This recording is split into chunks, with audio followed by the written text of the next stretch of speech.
métti c'est vraiment difficile xam nga di dund ci ndox yombul dafa métti quoi c'est dur waaw comme ni ma ko waxee rek ndox moom lu baax la waaye olof def ne lu ëpp tuuru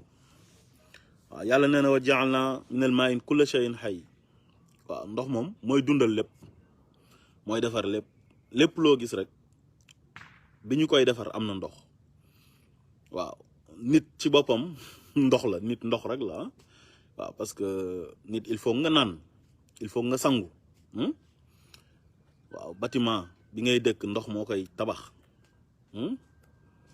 lépp loo gis daal ndoxam ci oto bi li koy dawal ndox la avion bi ak lépp loo gis ci àdduna rek am na ndox waaye nag su ëppee dafay tuuru parce que yéen a ngi gis tey xorom ci ndox lay jógee mais boo ko jëlee delluwaat ko ci ndox mi mu seey glace ndox la mais boo ko defaatee ci ndox dafay seey kon ndox baax na lool macha allah waaye nag soo dëkkee ak moom nag day métti voilà kon ñi nga xam ne ñoom ñoo nekk ci ndox mi ñu ngi bokk ak ñoom naqar bi bu baax a baax parce que neexul ngay yeewu ci ndox di ci togg te xam ngeen inondation lu muy àndal ndox mi bu stagné rek dafay salte donc day am ay mbalit yu siy ñëw rax ci te lu nekk mën na nekk ci biir ndox boo xamante ni dafa stagné eau stagnante lu nekk mën na ci nekk xam nga ay jaan mën nañ fa nekk ay bar mën nañ fa nekk te wóorul imagine leen benn kër goo xam ne mag moo fa dëkk war di xuus ci ndox loolu dafa métti wala ay xale nekk fa loolu tamit dafa métti moo tax ñun suñu seetaanee image yi suñu yaram dafay daw parce que lépp loo gis rek da nga koy natt ci sa bopp quoi su fekkoon man maa nekk ci place boobu nu muy méttee dafa métti maa ngi gis benn image Kër Massar ndeysaan benn waay yore mburu nii di xuus ci ndox mi quoi ndox maa ngi salte da ngay gis ay jigéen ñoo xam ne ndeysaan dañuy war a togg mais fu ñu teg cin bi c'est tout un problème su guddee nga war a tëdd loolu yëpp ndox mi mu ngi la envahir wër la dafa métti te loolu nag responsable bi ñan la mooy les autorités nos autorités ñoo liggéeyul nañ waxante dëgg gars yi 1960 la ñu tubaab bi may indépendance fépp foo gis ci Sénégal mu nekk zone boo xam ne du indoon rek da ngay xam ne tubaab bi ñoo fa dëkkoon assainissement bi nga xam ne tubaab bi ñoom ñoo ko defoon ba léegi mu ngi dox mu ngi baax bu ndox ñëwee stagné sax lu mu yàgg-yàgg dina dem bu fa defee 1 jour wala 2 jours dafay dem waaye bi gars yi demee ba léegi ñi ñu fa bàyyi ñi laajoon indépendance na ñoom mën nañoo yore réew mi mën nañ ko doxal mais ñooñu liggéeyuñ defuñ dara ils ont rien foutu nañ waxante dëgg defuñ dara di ko dalee ci Senghor rek Abdou Diouf Abdoulaye Wade ba ci Macky Sall Abdoulaye Wade sax tane na ndax moom ñëw na engagé ay grands chantiers yoo xam ne Sénégal mosuñoo am xalaat boobu mosuñoo am sax fit boobu dañ ko jombale woon sax suñu bopp jàpp ne war nañoo mën a am échangeur ay pont ak yooyu mais moom bon am na lu ko yàqal mais nag wax dëgg yàlla may nañu fit quoi waaw c'était un visionnaire quoi Abdoulaye Wade wala c'est un visionnaire parce que il est toujours vivant ñu koy ñaanal yàlla gudd fan ak wér gu yaram waaye daal inondation yi métti na ba fu métti yam parce que imaginel tey yow ndox bu nekkee sa kër sa néeg yi fees ëtt bi fees toilette yi fees te nit dafa war di dem toilette su fekkee xale bu góor la sax mën na demeer di xuus xam nga wala xale bu jigéen mais imaginel mag mu dëkk ci kër tànk yi di métti mënul dox bu baax amul doole màgget ndox mi wër ko kooku war a dem toilette soxla boppam mais loolu dafa métti benn problème rek moo indi inondation yi mooy Sénégal assainiruñ ko maanaam Sénégal amul assainissement c'est le seul problème mais su fekkoon assainir nañ Sénégal lu dul catastrophe naturelle ay ouragan yeeg ay yeneen xeetu ngelaw yooyu nga xam day ànd ak ndox meeg yooyu noonu ku noonu benn problème du am dëkk yi ngeen li gis yu ci bëri dafay taw mais doo fa gis inondation lu dul catastrophe naturelle mais da ngay ñëw nekk président de la république ñu fal la ngay diggee ndeke yow li ngay diggee yëpp ay fen la li nga bëgg rek mooy accéder au pouvoir soo accéder au pouvoir jàmbu nga nit ñi xam nga lépp loo xamante ni diggee woon nga ko doo ko respecté li ngay njëkk a xalaat mooy dem jëli sa ay xarit ànd ak sa famille impliqué leen ci pouvoir bi ngeen di sàcc xaalis bi du mujj fenn xaalis bi ngeen war a def ci Sénégal du ngeen ko def ci Sénégal mais da ngeen koy def ci seen poche du ngeen servir réew mi mais da ngeen di servir wu ci réew mi te gis nga nguur ñun nuñ ko jàppee ak li tax a jóg nguur du benn nguur sacerdoce la war a nekk ça doit être un sacerdoce da ngay ñëw pour servir sa réew lépp loo am ci lu baax nga def ko ci réew mi baax mais yow li nga war a def ci réew mi doo ko def ci réew mi mais ci sa bopp nga koy def ak sa xarit yeeg sa ay njaboot sa jabar sa doom ñoom ñooy enrichiru réew mi di gën a pauvre di gën a dellu ginnaaw loolu mooy problème bi mais Sénégal wax dëgg yàlla war nañ ko assainir bu yàgg mais amul assainissement yéen quartier yi ngeen gis yu bees yi nekk Dakar ak cité yi ngeen gis yëpp ban cité ak ban quartier ngeen gis ñu viabiliser ko commencer par assainissement bi ba pare soog a teg kër yi wax leen ma ko rek quartier yu ñu mujjee defar yëpp ay Ouest Foire rek ay Nord Foire rek ay Sud Foire ay cité kër góor gi ah ba ci cité yi nekk ay Tëngéej ak ay Plan Jaxaay ak ay cité yu nekk Tivaouane Pël boo demee tamit dans les régions même chose waaw gars yi daal moom nañ joxe kër nañ jaay kër yi rek ñoom seen yoon nekku ci te nag bu ñu lay jaay kër gi dañ lay wax na la da ngay fayaale frais d'assainissement 500 000 francs dégg naa benn waay di ko wax nee na ñoom fay nañ ay frais d'assainissement mais assainiruñ seen quartier bi parce que nit ñi ñoo bëgg kër ñuy jaay kër yi nekk ñu jubadi état bi tamit nekk ñu jubadi mais suñu waxantee dëgg gis nga dëkk bala nga kaa sanc li nga war a njëkk a defar mooy assainissement bi defar eau pluviale bi fu muy jaar nga prévoir ko yóbbu ko foo xam ne da nga koy récupérer waat moo xam bassin de rétention moo xam nga yóbbu ko géej nga xam ne Dakar sax géej moo ko wër presqu'île la loolu waroon na fa mën a nekk mais malheureusement loolu amut parce que gars yi liggéeyuñ mais dañuy ñëw rek acca dagg terrain yi maye yi ñu jaay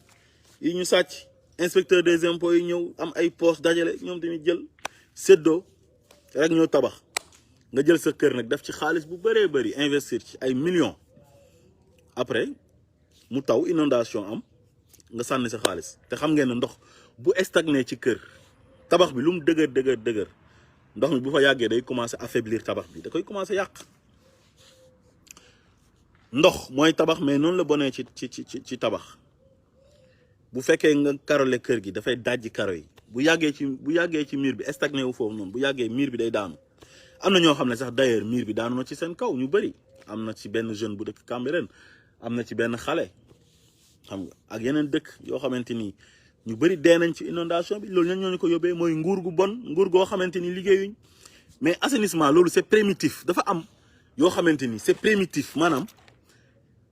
ci réew loolu moo war a njëkk balaa ñuy wax leneen réew mi dafa war a disposer loolu noonu dañu war a assainir dëkk bi def ay canalisation yu baax digne de son nom ndox mi di ñëw di jàll eau usée yi ak eau pluviale bi nañ waxante dëgg loolu c'est primitif loolu lu ndaw la loolu moo war a njëkk am war nañ am eau potable bi nit ñi di naan ndox mu baax nit ñi di ko naan di ci jot mais yooyu yëpp amul Sénégal war a am courant bu doy mais amul Sénégal te pourtant potentiel yëpp a nga fa jantang fa lépp a nga fa lépp lu mën a produire courant ma nga Sénégal naaj bi tàng jër Sénélec def nañ ci ay milliards et milliards plan tàkkal ak ay lu ne taxul mu baax gis nga ndox mi tamit mënuñoo am eau potable même la capitale mënul sax fexe ba am eau potable Dakar amul eau potable mais Macky Sall bi mu ñëwee 2012 la faru 2013 tuyau bi nekk Kër Momar Sarr moo toj tuyau bi jógee koo Kër Momar Sarr ñëw Dakar moo éclaté explosé ñu nekk ci ay weer mënuñu koo defar il a fallu l'intervention de la France ñu indil ñu tuyau bi ci seen avion militaire wàcceel ñu ko Kër Momar Sarr te kooku may na la indépendance depuis 1960 yow mënoo dem mu ñëw di la defar di la réparer sa tuyau ba pare Dakar nu mu toll nga xam ne xaaju Sénégal yëpp gëm nañ ne Dakar la ñu war a dëkk ku dëkkul Dakar dëkkoo Sénégal loolu lañ gëm déjà loolu rek politique bu bon la Dakar googu rek mënta am ndox mu baax mu ñu naan te fu ñuy jëlee ndox ma daa sori Kër Momar Sarr de Kër Momar Sarr région de Louga à Dakar ah plus de 100 kilomètres est-ce que matul sax 200 kilomètres nga dem di fa jëlee ndox di ko jox waa Dakar te ndox mi qualité bi du baax toujours yéen a ngi gis waa Guédiawaye waa Yëmbal maanaam banlieue bi ñu ngi am problème ndox am na ñoo xam ne bu ñu ubbee seen robinet yi day xonk cur banlieue bi moom ñoom ñooy subir toute la misère ñoom dañoo vulnérable ba pare mënuñoo fexe ba yeewu nag politiciens yi bong-bong lañ leen jàppee yéen a ngi fàttaliku bong-bong yooyu noonu yu rond yooyu noonu gars yi doon naxee xale yi français di ko wax bonbon ñun ñu koy wax bong-bong dañuy ñëw rek jël bong-bong yi rek jox leen voilà acca fàtte nañ man foogoon naa ne tey autorité yi bu ñu ñëwee ci banlieue bi tey dina demee neneen quoi mais bi ma gisee benn jeune wala ay jeune Marème Faye ñëw ñu mel ni ku gis yàlla mel ni yàlla moo fa wàcc wala yonent bee ñëw man dama waaru quoi parce que dama ne ñii non seulement xeeb nañ nit ñi yëpp nañ nit ñi parce que ñoom dañuy xiifal nit ñi ba nit ñi xiif ñu toroxal nit ñi ba nit ñi na tot ñu ñëw di leen indil ay saako ceeb quoi mais c'est du jamais vu li yëfu yabaate dëgg la maanaam foo ko natt rek weesu na foofu seen xeetu yabaate bi dimension yabaate bi dafa jéggi dayoo c'est énorme maanaam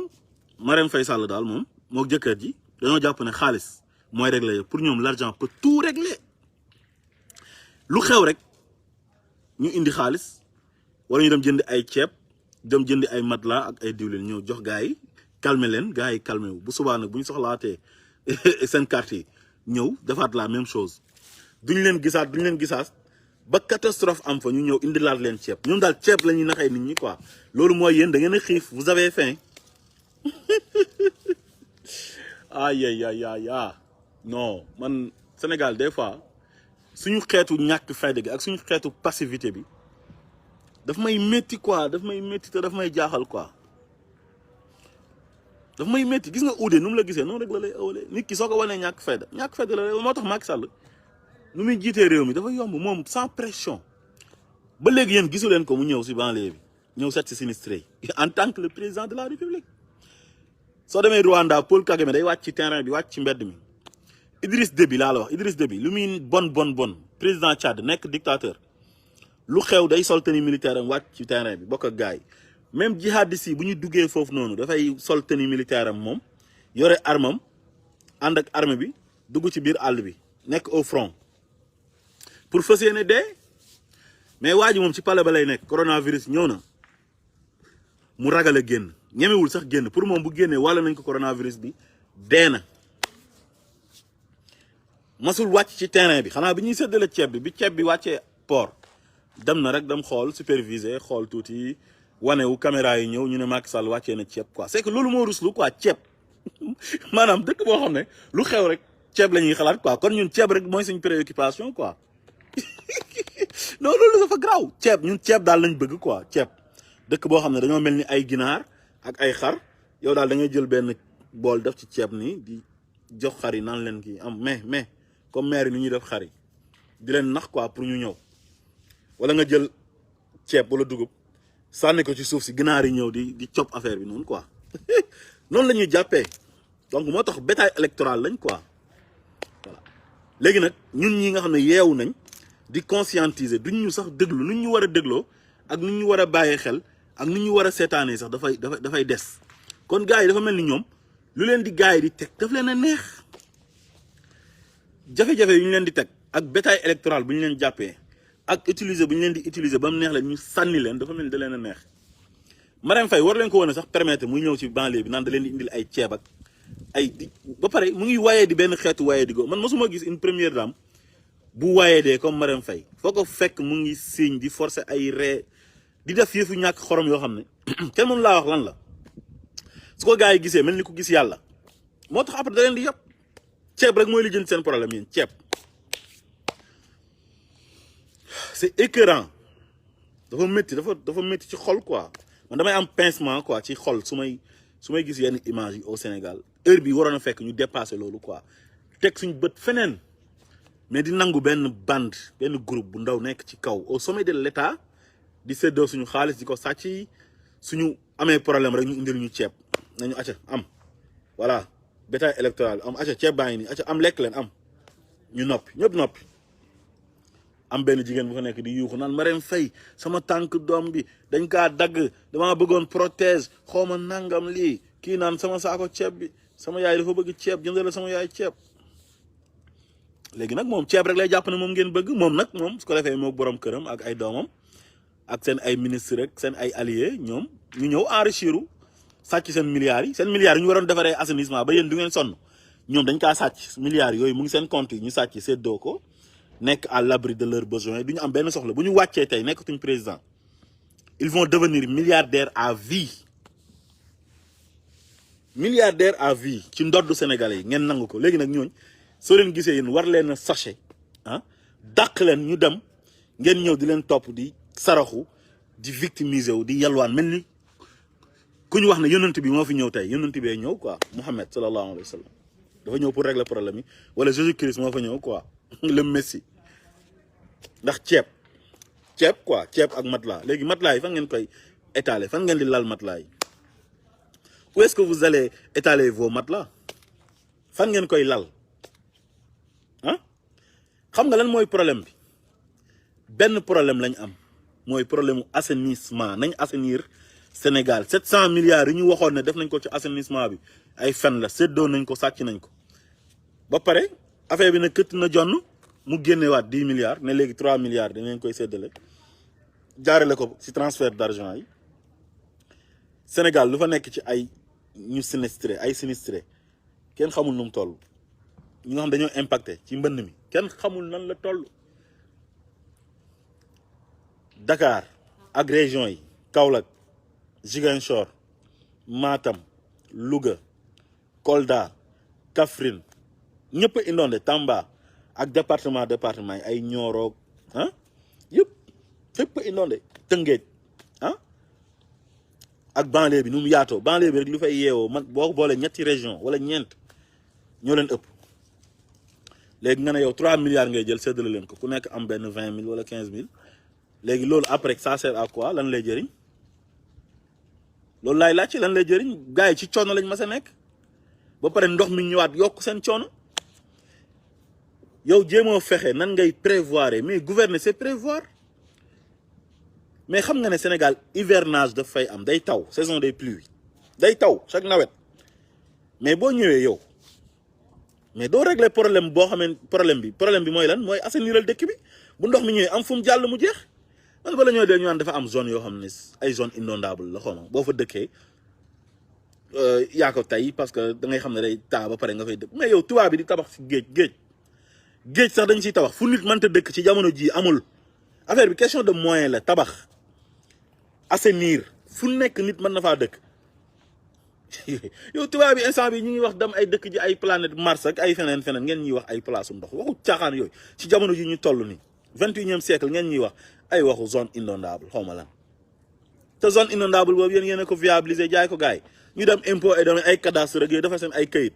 ngeen ñuy sonal di ñuy fonto mais vous vous foutez de notre gueule da ngeen a yabaate gis nga nit fu nekk mën na faa dëkk fu ne nit mën na faa dëkk géej moo gën a garaaw foofu géej ndox mi dafa nekk taxaw fa te nit ñaa ngi fay tabax ci biir géej gi parce que c'est une question de moyen ak investissement rek ak vision fii gars yi lu nekk mën nañ ko fu nekk la nit mën a dëkk buñ ko assainiré nañ waxante dëgg fu nit mënta dëkk amul ci banak xurek montagne fu nekk nit mën na faa dëkk mais nag su fekkee da ngeen a yore xaalis bi te pare xaalis bi du ngeen ko def fu ngeen ko war a def lu dul seen ay poche ngeen di jaawale ak xaalisu ak poosu nguur gi mais dara du baax rien ne marche au Sénégal à cause de nos mauvais dirigeants xam nga tekkiwuñ dara duñ tus ba pare buñ ñëwee ci banlieue bi di leen seet si ngeen topp seen ginnaaw di daw di yalwaan naan leen ay may leen ñu ceeb ak sama doom nii ak sama papa nangam yëfu ñàkk fayda yooyu nit da ngay am fulla am fayda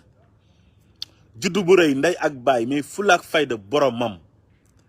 ñii faluñ leen pour ñuy toroxal nit ñi faluñ leen pour ñuy ñëw di sàcc xaalisu Sénégal yi ba pare ngeen toppaat seen kaw ñii buñ ñëwee ci banlieue da ngeen war a dàqee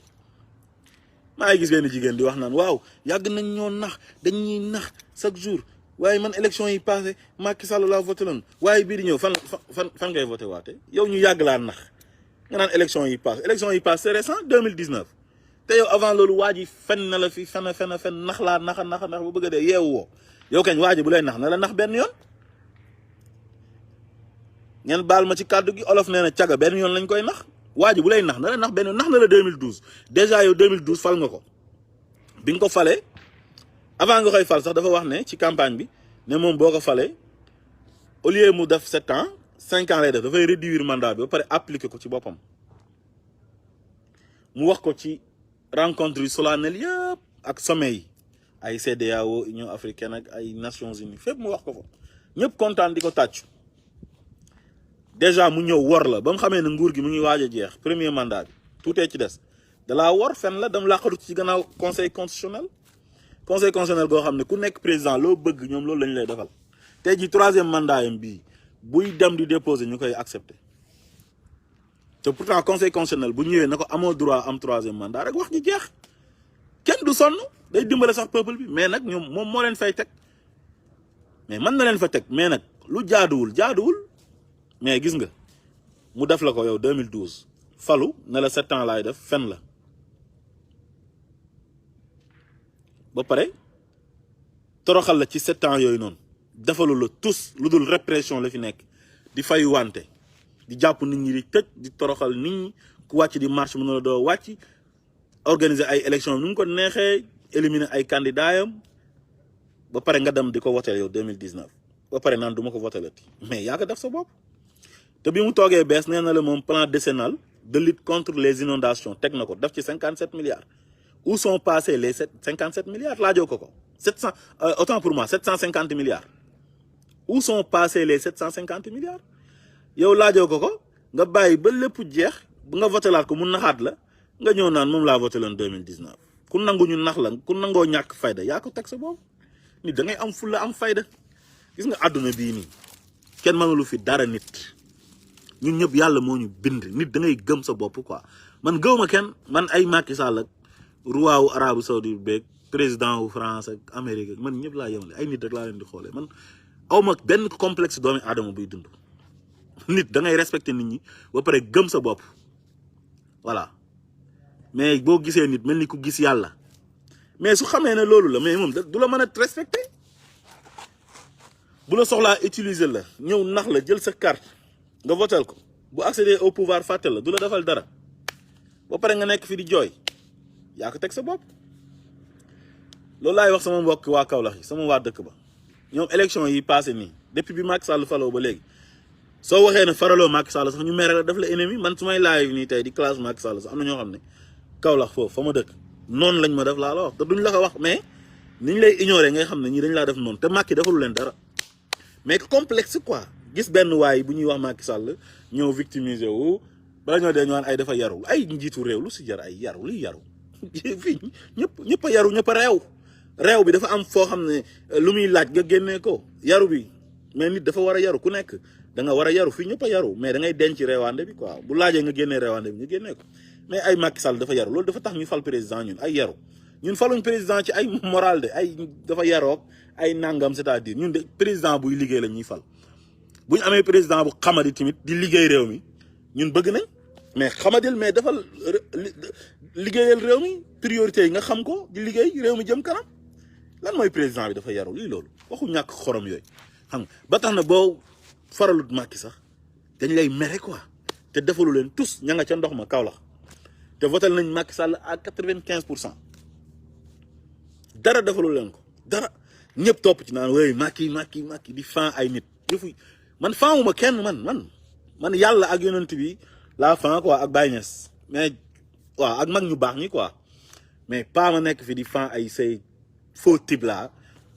pour lan ñoo xam ne dañuy ñëw fen la sàcc sa xaalis enrichir ñoom ak seen ay xarit ak seen ay doom nekk ci condition yu bien ay nit ñoo xam ne ils sont partis de rien ils sont pas nés avec des cuillères d'or kenn judduwu ci famille bu am xaalis ñu ci ëpp ñoom ñëpp ay baadool lañ na ma yàlla baal man ak ñoom a yem xam nga ñëw occupé fi ay poste nekk ministre nekk député nekk directeur général rek nekk milliardaire quoi xam nga ku nekk président nga toxu ñëw ci moom commencé ko neexal ñàkk jom amuñ benn vergogne xam fen naxaate ngeen koy nangu lu tax ngeen koy nangu su ngeen amoon fulla su ngeen nekkoon peuple bu am fulla wallahi Sénégal baax na bu yàgg ku noonu respecté nañ ñu bu yàgg mais bu nit ñëwee di leen xeexal sax ngeen def ko noonu fii nii ñiy xeex sax ennemi lañ leen di def da ngeen a bëri wax dam leen uti liggéey c'est-à-dire mooy bañ sa bopp léegi nag seen bañ googu ngeen bañ seen bopp ñàkk respecté seen bopp moo tax nag Macky Sall faalewu leen respecté wu leen tegu leen fenn considéré wu leen parce que nit ki bala mu laa respecté da ngay respecté sa bopp d'abord yow ba pare mais nit koo xam ne yow dafa la tus bu nit toogee yow di la défendre yow sa ay intérêt sax nga saaga ko wala nga mere ko jàppee ko ennemi boo ko gisee muy live sax nga gaaw toxal live bi doo ko sax bëgg a seetaan naan kii dafa bëri wax ak dafa ñàkk fayda kon yéen bëggu leen seen bopp yéen ñu si bëri ñun li ñuy wax yëpp pour intérêt Sénégal kenn waxu fi pour sa intérêt ah kenn waxu fi pour falu ñun mën nañoo ànd ak kenn sax ah mën nañoo ànd ak Ousmane Sonko wala keneen mais kooku bu toogoon sax dañuy dal ci kawam bu déconné parce que ñun Sénégal moo ñu intéressé ñun nit ki en personne ne nous intéresse pas quoi dinañ ko respecter en tant que être humain mais nag lu tax ñu fal la da ngaa war a wàccoog loolu quoi respecter Sénégalais yi defar Sénégal liggéey Sénégal ñun loolu moo tax ñuy fal nit ñi mais pas ñu fal la ba pare ñu nekk sa ay jaam quoi nga jël buum takk ko suñu baat yi di ñu diri wala ñu nekk sa suq di raam di sukk président kañ nii di défendre l'indéfendable xool leen Abdou Mbow yi muy def Abdou Mbow day dem ci tey jii bu dara xewee gars yëpp fay seen téléphone yi daw làqatu moom la ñuy oo mu dem ñu ne mooy porte parole parti bi xaw ma vice porte parole du parti dem ci plateau yi ridiculiser boppam di fen rek di wax yoo xam ne tegu ko sax ci yoon fii la fi wax ci benn plateau TFM mu ne plan Orsec amul daaw te am na xamul sax li xew Sénégal mas sa jóg ci inondation ren dafa gën a garaaw mais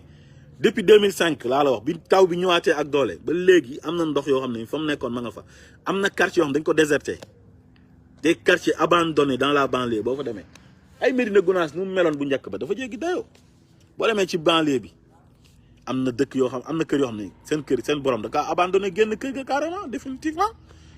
kenn nekkatu fa am na ndox yoo xam ne dafa stagné foofu depuis 9 ans benn waay mu ngi koy wax maa ngi ko gis ci réseaux sociaux yi mu koy wax di yuuxu kooku sax au moins am na ful la quoi ute nag ñi doon wax naan ceeb lañ soxla nee na 9 ans ndox mi mu ngi seen kër yi yow imagine nga dëkk ak ndox 9 ans foofu lu nekk mën na fa am ndox bu taa mais ndox bu taa lu nekk moo fay am ci biir ndox mi waxuma la dara mais bactéries yu fa nekk kenn mënu la kaa wax des milliards de bactéries moo fay nekk loolu gën a garaaw coronavirus ñun lu ñu dal dafa métti ñu ngi ci coronavirus inondation ñëw yokkuwaat suñu kaw te coronavirus xam nga tey li mu laaj ñëpp xam nañ ko condition yi mu laaj ñëpp dañ kaa xam dafa laaj hygiène gis ngeen ne à chaque fois fépp ci àdduna bi coronavirus bi ñëwee ñëpp dañuy wax ci seen campagne beeg si seen sensibilisation yi ñuy def dañuy wax dee leen raxasoo ak saabu dee leen laal gel hydroalcoolique dee leen takk masque parce que dafa ànd ak cet soo génnee bul nuyu kenn boo ñëwee na nga raxasu waaw léegi nag imaginez corona bi nekk Sénégal inondation bi ñëw léegi condition yooyu kan moo ci mën a set hygiène dafa mën a am ci nga dëkk ak ndox bu stagné rek c'est tout un problème loolu ay bactéries rek lay jur ay saleté yu kenn xamut lu nekk mën na fa xew dalay juralaat sax yeneen feebar yu gën a garaaw inondation te boo feebaree fooy fajoo fan ngay fajoo Sénégal dafa am hôpital wax leen na ban hôpital bu baax moo am Sénégal ñoom autorités yi sax bu ñu feebaree fan la ñuy faju see France la ñuy faju see wala ñu dem États-Unis yow ñu ngi la fal pour nga defar réew mi ngay bàyyi réew ma di dem di faju jee feneen xam nga kon loolu yëfu yabaate la léegi loolu yëpp ngeen xam ko loolu yëpp ngeen xam ko ba pare di votel gars yi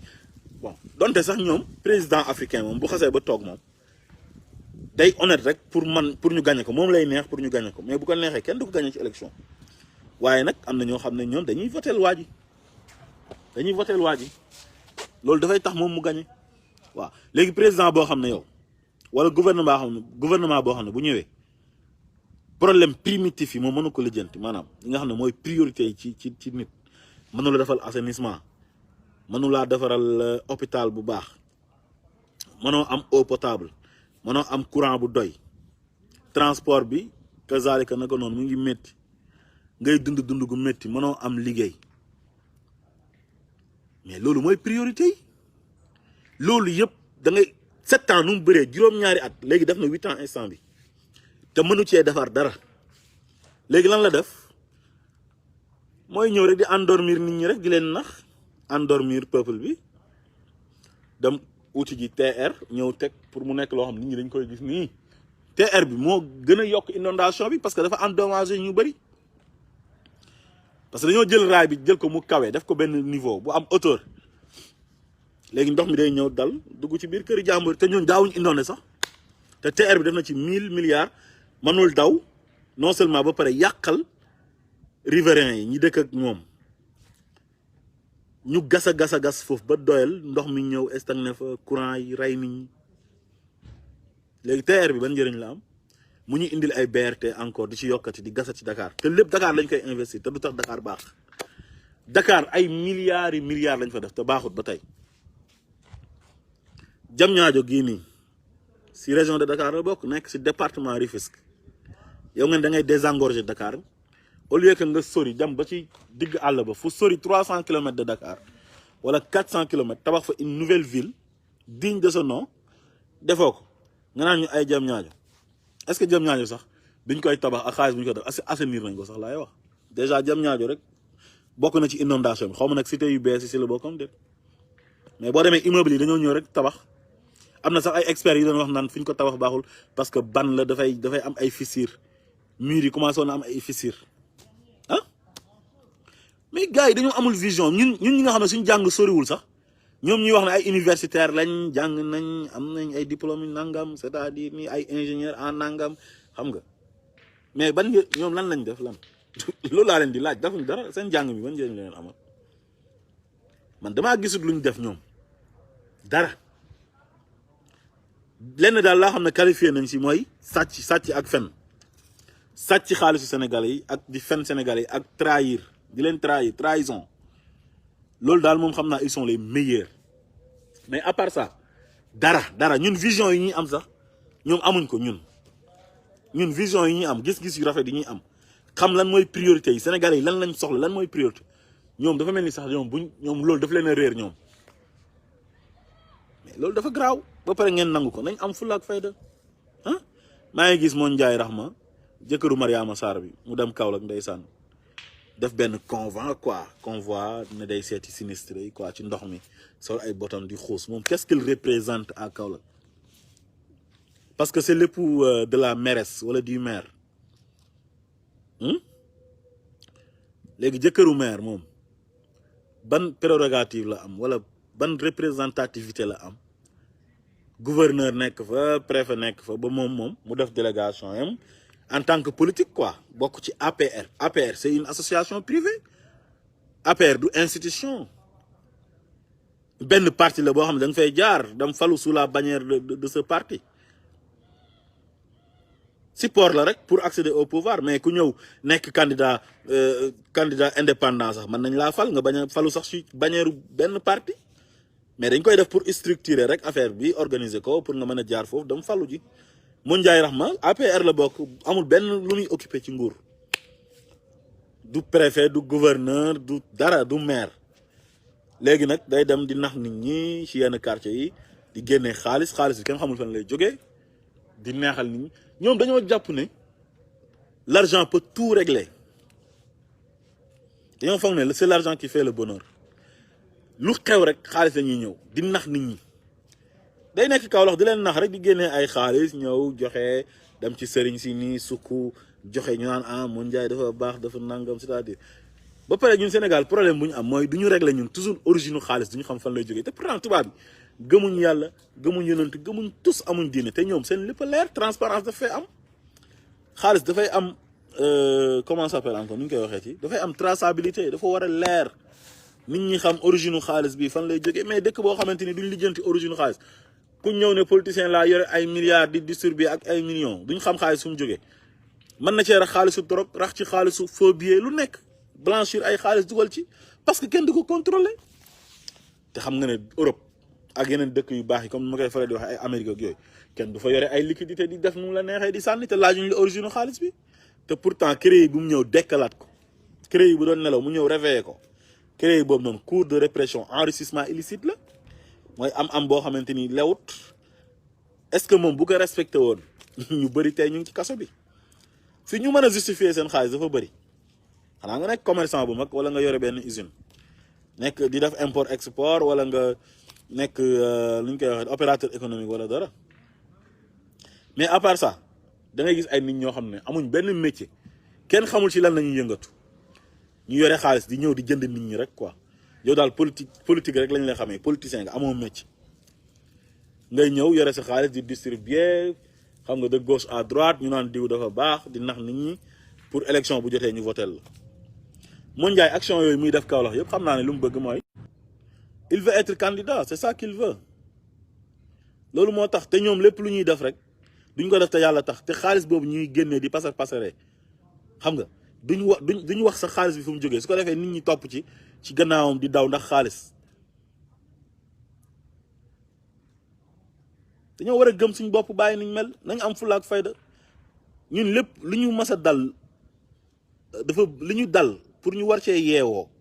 dafa bëri ci inondation ci leneen ak leneen ci sàcc ay élection ci jël suñu ay carte d'identité jaxase nga war a voté Kaolack ñu yóbbu la Tamba nga war a voté Tamba ñu yóbbu la Ziguinchor ci éliminer ay candidats ci jàpp ay activistes yi marche tëj leen xañ leen seen ay droit ku ci mel ni Guy Marius Sagna di leen manquer de respect di leen toroxal xam nga ak yeneen ak yeneen ak yeneen ak yeneen yoo xam dañ si waroon a jàngee ñun tey am ci fulla am ci fayda tirer ci ay leçons mais on le fait pas toujours bu ñu ñëwee rek ñu topp seen ginnaaw di daw ñu ñuy sànni ay xaalis di ñu sànni ay saako ceeb ñu foog ne ñoo ci nekk mais loolu c'est honte nañu yeewu am fulla ak fayda réew pour mu baax boo falee ay njiit yow da ngaa war a taxaw seen kanam am fulla am fayda bu ñu la tegee loo attanut wala ñu def la lu jaaduwul nga wàcc ci mbedd mi mais Sénégal boo ootee marché kenn du ñëw surtout la nouvelle génération là booy wax ci réew mi sax ay politique sax duñ la déglu mais médiocrité la ñuy promouvoir il faut nga ñëw def yëfu dof ci internet bi di wax waxu ñàkk xorom di génne ay expression yu ñàkk fayda pour ñu mën laa jox ci respecté la mën la seetaan waaye ñun suñ classe nga xam dañuy ñëw di wax dëgg ay dëgg yu wér dañuy wax sax vous êtes aigri da ngeen a soxor da ngeen a iñaan te loolu du argument ñun Sénégal lañuy xeexal Sénégal moo ñu gënal lépp ñun luñ mënti am Sénégal moo ñu gënal nit Sénégal moo ñu gënal Ousmane Sonko moo ñu gënal Macky Sall moo ñu gënal Idriss Seck moo ñu gënal ñëpp Sénégal rek lañ bëgg gëmuñ leneen lu dul Sénégal xubbul watani minal iman bëgg sa réew ci jaamu yàlla la bokk kon nañ bëgg suñu réew nañ am fulla nañ bañ ñu ñuy jàppee ay mbaam ay xar ay bétail électoral heure buñ ñu soxlaa ñëw utiliser ñu ba mu neex la ñu sànni ñu def ñu ay mouchoir à jeter def ñu bétail électoral di ñuy jox ay ceeb ak ay t-shirt ak ay sandwich ay 2000 dugal ñu ci kaar ñu mel ni ay xar nañ bañ loolu nit da ngay am fulla mbuumu jaam gi dog na bu yàgg fii kenn waru fee nekk jaamu kenn waaw da ngaa war a am fulla am fayda yàlla dafa bëgg ko am fulla am fayda donte da ngay dee nga dee dans la dignité ak ci dëgg c'est très important fii ñu ñëpp bu ñu ñàkkoon jëm ña nga Sénégal topp nit ñi di dunguru di pour am xaalis mais dañoo jomb loolu quoi dañu am vergogne dafa am yoo xam dañ koy jomb ñun di am lu tuut te barke moo ñu gënal foofu lu bëri te barkewul soxlawuñ ko te dañuy dee gaa ngi nii amul mag amul xale amul góor amul jigéen ñëppay dee ku dul dee amut te mën naa ñëw à chaque fois waaw bal ta'tihim baxtatan affaire baa ngi noonu buy ñëw dalay bett mu ngi noonu daal loolu lañu amoon tey lu ñu doon wax di leen ñaan ngeen partager vidéo yi di leen gërëm bu baax di leen sant di leen jox rendez-vous beneen yoon incha allah jaa ngeen jëf